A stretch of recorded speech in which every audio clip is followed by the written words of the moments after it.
Nah, pada saat ini saya akan mengidentifikasikan peta dan menjelaskan komponen-komponen apa aja yang ada dalam peta, serta saya akan menjelaskan tujuan atau fungsi komponen-komponen tersebut untuk peta yang akan kita bahas ini. Komponen yang pertama, judul. Nah, judul itu yang ini, yang atas ini. Nah, judul itu berfungsi untuk menunjukkan isi tema atau topik yang digambarkan pada peta. Biasanya judul terletak di bagian atas peta. Nah, ini bagian atas.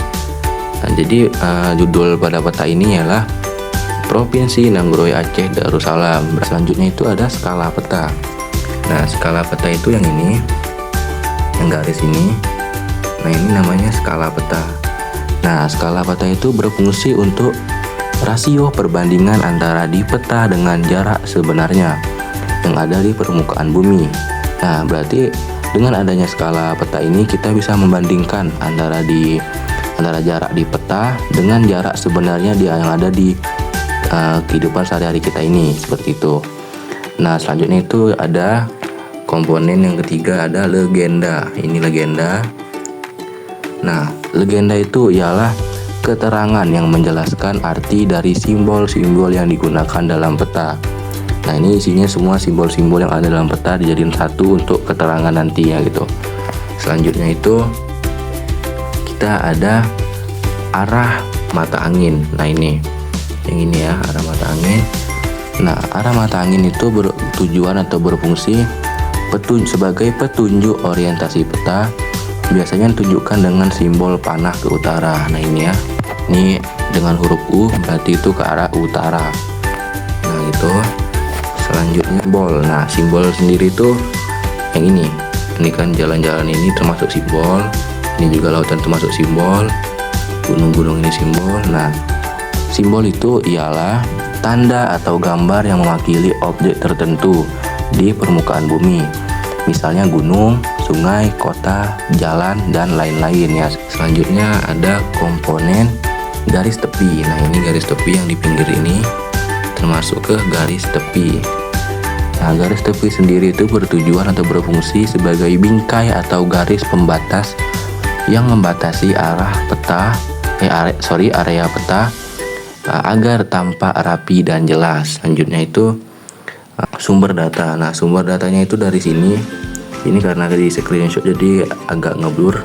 Nah, sumber peta itu berfungsinya untuk menunjukkan dari mana peta itu diperoleh, misalnya dari survei, dari citra satelit, atau bagian dari badan-badan resmi yang menunjukkan itu pembuatannya dari mana gitu, sumbernya dari mana. Maksudnya itu ada tahun pembuatannya, yang ini ya, sama kayak tadi ini ngeblur, sorry ya ngeblur. Nah, tahun pembuatan peta ini bertujuan untuk menunjukkan kapan peta tersebut dibuat atau diperbarui. Dan tahun ini penting untuk melihat keakuratan data pada peta ini gitu. Nah, selanjutnya itu masuk ke komponen yang insert. Nah, insert itu ialah peta kecil ya, seperti ini, insert namanya. Ini juga insert. Nah, insert sendiri itu berfungsi sebagai peta kecil yang ditambahkan untuk memperjelas lokasi tertentu yang tidak bisa ditampilkan secara detail atau pada peta utama. Ya, ini dia peta insert nih, peta kecil. Nih, peta insert ya. Selanjutnya itu ada garis koordinat atau garis astronomi. Nah, garis astronomi itu yang ini, yang garis ini nih. Ini namanya garis astronomi nih, yang biru-birunya ini ya. Kita hapus dulu ya, nih biru-biru ini namanya garis astronomi. Nah, garis astronomi itu adalah garis lintang dan bujur yang membantu menentukan letak sesuatu sesuatu tempat secara astronomi. Nah, ini dia garisnya yang biru-biru ini, yang kotak-kotak itu termasuk ke dalam garis astronomi. Baik, selanjutnya kita bakalan melanjutkan pada materi kedua, yaitu tentang pengertian skala peta dan jenis skala gitu.